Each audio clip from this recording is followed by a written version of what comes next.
За ажлын хэсгийн өнөөдрийн мэндийг хүргье. Тэгэхээр улсын 3 дугаар эмнэлэг дээр тулгуурлаад яг энэ зүрх сэцний мэрэгсэн төвлөрсөн ийм төв байгуулах чагааг бол зарчмын хувьд нь бол дэмжиж байна. Тэгээ сая өөрөө ч ярьж байна, чин бүрэн сайд ч бас ярьж штэ. Энэ бол зөвхөн Монгол улсын хэмжээнд ч биш бас яг бүсийн хэмжээнд, Сибирь, Төв Азийн хэмжээнд бас үйлчлэгээ үзүүлэх боломжтой ийм төсөл болно гэж. Ер нь бол төсөл маань өөрөө альва гадаадын зээл тусламжууд бол бас иргэн төлөвлөгдөхтэй илүү амар, илүү хөрөнгө оруулалт нь бол бас тодорхой буцаж өөрийгөө одоо хөрөнгө оруулалт нь буцаж энэчнээс нөхөгддөг байдлаар явагдвал илүү оновчтой болов гэж хараад байна. Тэгээ энэ танилцуулгыг харж исэн би нэг хоёр асуулт асуумаар санагдаж байна. Нэгдүгээрт нь эмнэлгийнхэн салбарын чиглэлээр. Тэгээ эдийн засгийн болон нийгмийн үр ашиг гэдэг дээр нь бас хангалттай бичиг нь жоохон тодруулах асуучих гэж бодож байна. Яг энэ барилга байгууламж маань ашиглалтанд орсноор нийтдээ ахаад ямар одоо шинээр төрөлдсөн эмчилгээ бий болох вэ? Хэдэн ажлын байр бий болох вэ? Одоо 3 дугаар эмнэлэг дээр хийхгүй байгаа ямар шинэ эмчилгээ нэвтрэх вэ гэдэг нэг юм асуулт байгаа. Хоёрдугаарт нь болохоор санхүүгийн хувьд нь асуумаар байгаа. Ер нь бол нэг манад хэрэгжиж байгаа энэ гадны зээл тусламжуудын нэлээд их хувийг нөгөө буцаад гарахтаа техник арга зүйн зөвлөх үйлчлэгээ гэдэг ингээ гараа авчдаг. Тэгэхээр нөгөө яг жинхэнэ бодиттой үлдэж байгаа хөрөнгө оруулалтын хэмжээ нь бас багасаа явцдаг ийм сул талтай. Гэхдээ энэ дээр бол бас арай гайгүй айгуу тийм боломжийн маягаар хийгээ явуулсан юм байна л да. Яг энэ техник арга зүйн зөвлөх үйлчлэгээ гэдэг нь 994 мянган доллар нь болохоор Европын сэргийн босголтын банк гэдэг яг тусад нь ялгаж өгөөд энэс илүү хэтрэхгүй үлдсэн нь бол цэвэр яг энэ барилга байгууламж болон тоног төхөөрөмжөнд нь зарцуулагдана гэдэг ингээ ороод ирсэн юм байна. Энэ би оновчтой болчих гэж хараад байгаа. Асуух гээд байгаа зүйл маань болохоор энэ зураг төсөл мөн өөрөө 2017 он 2020 онд Люксембургийн компани гүйцэтгсэн гэж байгаа байхгүй. Өнөөдөр чи 2025 он. Тэгэхээр энэ магадлал энэ төр яаж хийгдсэн бэ? Одоо энэ ахаад энд байгаа үнийн дүнгээсээ яг ингээд төсөл хэрэгжээд явхад хэдэн хувиар ямар нэгэн байдлаар өсөх, нэмэгдэх нөгөө зээл тусламж маань нэмэгдэх ийм эрсдэл байгаа юу гэсэн ийм хоёр асуулт байна.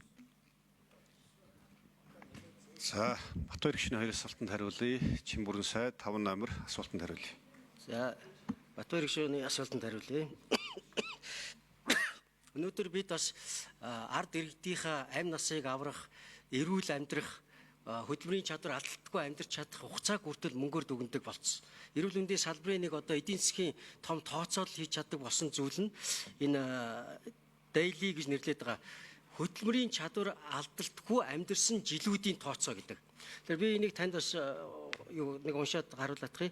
Жил дунджаар 627 эрүүл амьдралын алдагдсан жил аврагдана гэсэн үг. 627. За энийг 84 нас баралтыг сэргийлэх гэд бодох юм бол үндсэндээ мөнгөн дүнгээр бодох юм бол 57 сая 59,684 долларыг хэвнэх боломжийг эрүүл мэндийн салбарт олгоно гэж. Тэ. За дээрэс нь энэ тоног төхөөрөмжийн барьснараа бид 45 ажлын байр нэмэгдэнэ. Олон шин технологиуд орно. Тухайлх юм бол одоо хибрид хагалгаа гэж байгаа. Нээлттэй судсан дотор хагалгаанууд. За жишээлбэл одоо тэр хэм алдалтыг зохицуулдаг төлөх хэмжилгээ гэхэд тэрийг шинэ аргачлалуудыг оруулах. За дээрэс нь нөгөө судсан доторх бүлэнгийг хайлуулах, авах, стенд тавих, мөн одоо зүлхэн гэж ярьдаг тийм ээ. Мэдрэл дархны одоо судасны зүлхэнгүүдийг задрахаас нь сэргийлэх технологиуд одоо хийж байгаа технологиудад дандаа агсан төвшөнд. Оншилгоонууд ч гэсэн дандаа агсан төвшөнд. Нөгөө агсан төвшин гэж яриад байгаа нь бид одоо ингээд эмнэлгүүдийг дэлхийд даяар бол нэг 5 төвшөнд хувааж байгаа. Бүр анхан шатных дунд ингээд 5 гэдэг бол хамгийн дээд зэрэглэлийн эмнэлгийн тусламж үзүүлдэг эмнэлэг. Одоо зөвөрх солих нь байна шүү дээ. Зөвөрх шилжүүлэн суулгана. Зөвөрх шилжүүлэн суулгана. Тэгэхээр энэ болгоныг хийж чаддаг эмнэлэг байна гэдэг маань өөрөө 5 дугаар зэрэглэлийн эмнэлэг. Хамгийн дээд төвшингийн эмнэлэг болно. За магадлангийн тухайд бол 2017 онд хийгдээд 22 онд апдейт хийсэн шүү. 22 онд апдейт хийгээд тэгээд энэ барилга хөгжлийн төвөөр ахиж баталгаажуулагдаад хийцэн. За тоног төхөөрөмжийн хувьд бол бас түрүү намын гишүүн асууж ирсэн барилга 29 онд баригдаад дуусаад тэгээд тоног төхөөрөмжийн жагсаалтыг шинжилнэ. Тэгээд ямар тоног төхөөрөмжөө суйрлуулах уу гэдгээ 29 онд авахаасаа өмнө шийднэ гэдгийг бас та бүхэн анхаараарай. За, жавхлан сайд нэмж тайлбар өгье. 6 номер. За Батбаяр гишүүний асуултанд нэмэт мэдээлэл өгье. За энэ зээлийн чанар одоо нэлээд тийм өндөр өгөөчтэй зээл байгаа юм а. Саяын таны хэлж байгаа тэр нөө 900 мянга шүү дээ. Одоо барилгын хяналт зөвлөх үйлчилгээний 900 мянга чинь бас буцалтгүй тусламж юм ба. Буцалтгүй тусламж. Люксембургээс тэр зөвлөх баг нь ирнэ.